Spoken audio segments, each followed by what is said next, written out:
En 1975, la police de Cleveland a arrêté un homme pour un crime qu'il n'avait pas commis. Il n'y avait pas d'ADN, pas d'armes, aucune preuve matérielle.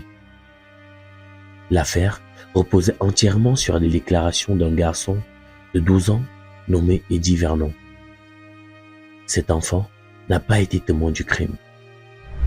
Des années plus tard, il a avoué la vérité. La police lui avait soufflé des noms, corrigé ses réponses et fait pression sur lui jusqu'à ce qu'il répète l'histoire dont elle avait besoin. Ce mensonge a envoyé Ricky Jackson dans le couloir de la mort. Sa peine a ensuite été commuée en prison à perpétuité, mais n'a rien vraiment changé à sa vie. Sa jeunesse s'est envolée, sa famille a vieilli sans lui, le monde a continué d'avancer, tandis que sa vie restait figée derrière les barreaux.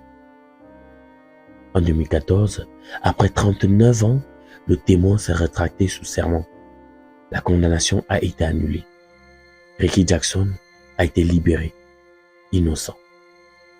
Il s'agissait de la plus longue incarcération injustifiée de l'histoire des États-Unis. Il a reçu environ 2,9 millions de dollars d'indemnisation, mais aucune somme d'argent ne pouvait lui rendre les décennies perdues. Les anniversaires manqués, les moments ordinaires jamais vécus, la vie qu'il aurait dû avoir. Après sa libération, Ricky Jackson a choisi de donner un sens à sa vie plutôt que de sombrer dans l'amertume. Il est devenu conférencier sur les condamnations injustifiées et militant pour la réforme de la justice. Il a déclaré ouvertement qu'il ne cherchait pas à se venger.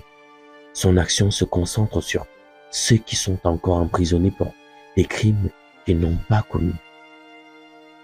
Ce n'est pas seulement l'histoire d'une différence du système, c'est un rappel de la fragilité de la vérité lorsque le pouvoir décide de ce qu'il va entendre, et du temps qu'il faut parfois pour que l'innocence soit enfin reconnue.